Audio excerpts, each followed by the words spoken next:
Hikayat Gunung Tidar dan Tombak Kiai Panjang.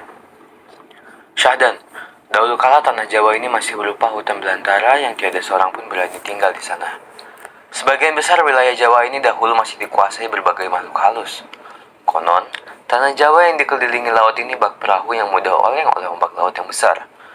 Maka melihat itu, para dewata segera mencari cara untuk mengatasinya. Maka berkumpullah para dewa untuk membahas persoalan tanah Jawa yang tidak pernah tenang oleh hantaman ombak itu.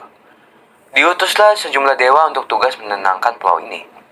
Mereka sejumlah bala tentara menuju Pulau Jawa sebelah barat. Namun tiba-tiba Pulau Jawa kembali oleng dan berat sebelah karena para dewa dan bala tentara hanya menempati wilayah barat. Agar seimbang, sebagian dikirim ke timur. Namun usaha ini tetap gagal. Melihat kenyataan itu, para dewa sibuk mencari jalan pemecahan. Setelah beberapa waktu berembuk, maka didapatkanlah sebuah ide cemerlang. Mau tak mau, para dewa harus menciptakan sebuah paku raksasa. Dan paku itu akan ditancapkan di pusat tanah Jawa, yaitu titik tengah yang dapat menjadikan seimbang. Paku raksasa yang ditancapkan itu konon dipercaya sebagian masyarakat sebagai Gunung Tidar. Dan setelah paku raksasa itu ditancapkan, Pulau Jawa menjadi tenang dari hantaman ombak.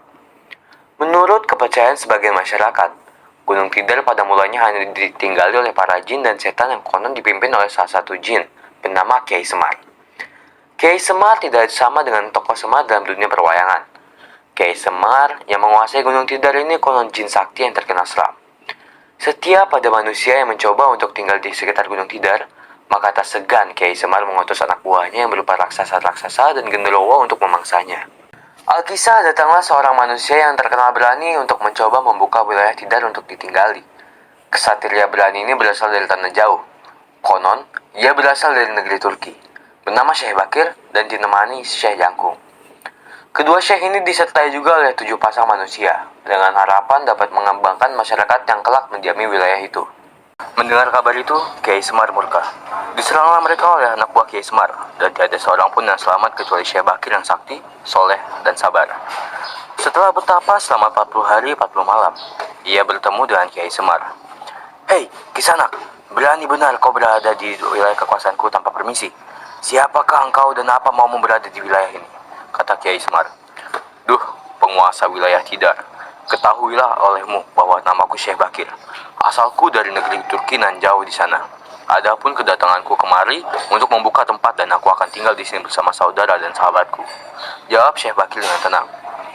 "Adakah kau tahu bahwa daerah ini adalah daerah kekuasaanku? Siapapun tak boleh berani tinggal di sini. Jika tiada peduli, maka aku akan mengutus anak buahku untuk menumpas kalian tanpa sisa."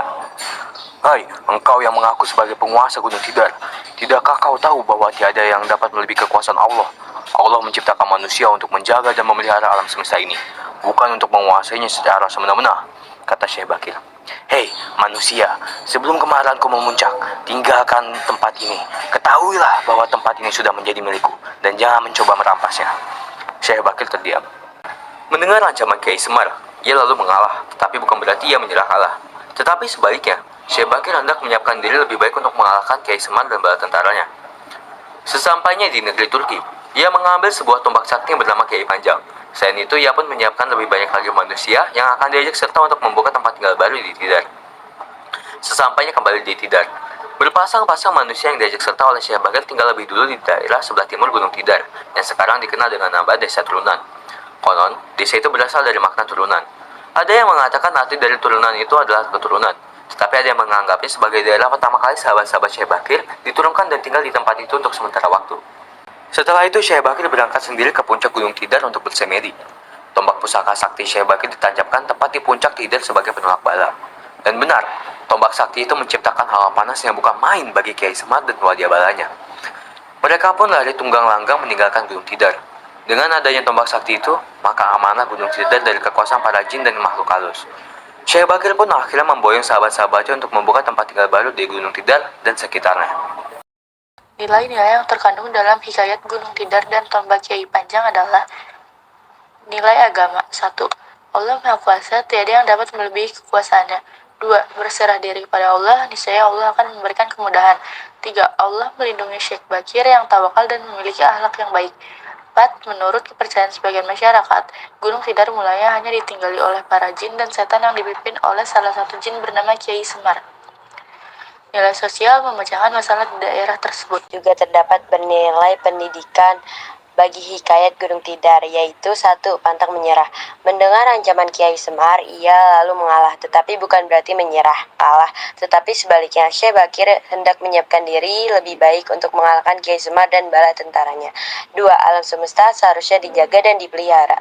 Allah menciptakan manusia untuk menjaga dan memelihara alam semesta ini, bukan untuk menguasainya secara semena-mena, kata Syekh Bakir. Alur yang terkandung dalam hikayat Gunung Tidar dan Tombak Kiai Panjang adalah pada paragraf pertama terdapat orientasi. Orientasi Syahdan dahulu kala tanah Jawa ini masih berupa hutan belantara yang tiada seorang pun berani tinggal di sana. Pada paragraf 2 sampai paragraf 8 terdapat komplikasi. Dan pada paragraf akhir terdapat resolusi yang berisi setelah itu Syekh Bakir berangkat sendiri ke puncak Gunung Tidar untuk bersemedi. Tombak pusaka sakti Syekh Bakir ditancapkan tepat di puncak Tidar sebagai penolak bala. Karakteristik prologis atau kemustahilan yang dapat diambil dari hikayat Gunung Tidar, yaitu mau tak mau para dewa harus menciptakan sebuah paku raksasa, dan tiba-tiba Pulau Jawa kembali oleng dan berat sebelah karena para dewa dan bala tentara hanya menempat wilayah barat. Karakteristik kesaktian yang dapat diambil dari hikayat Gunung Tidar, yaitu tombak sakti menciptakan hawa panas yang bukan main bagi Kiai Semar dan wadia balanya, dan diseranglah mereka oleh anak buah Kiai Semar dan tiada seorang pun yang selamat kecuali Syekh Bakir yang sakti, soleh, dan sabar. Pada karakteristik terdapat arkais. Arkais adalah sesuatu yang berhubungan dengan masa lalu atau berciri kuno dan sudah tidak lazim lagi dipakai. Dan pada karakteristik arkais dalam hikayat Gunung Tidar dan Tombak Kiai Panjang terdapat syahdan. Syahdan adalah selanjutnya atau lalu, biasa dipakai pada pemulaan cerita atau bab.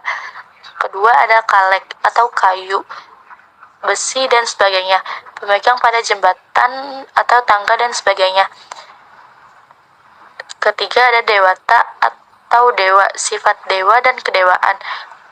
Keempat ada konon, kata orang, kabarnya, atau katanya. Kelima ada alkisah, ungkapan yang digunakan untuk memulai sebuah cerita atau hikayat. Keenam ada bak atau kata depan untuk menyatakan perbandingan atau bagaikan. Ketujuh ada belantara, sangat luas atau tentang hutan padang dan sebagainya. Kedelapan ada berembuk atau bicara nasihat. Kesembilan ada bala tentara atau pasukan prajurit. Kesembilan ada oleng atau berayun-ayun ke kiri ke kanan atau tentang perahu dan sebagainya. Kesepuluh ada kisanak, orang asing, pengembara tidak dikenal.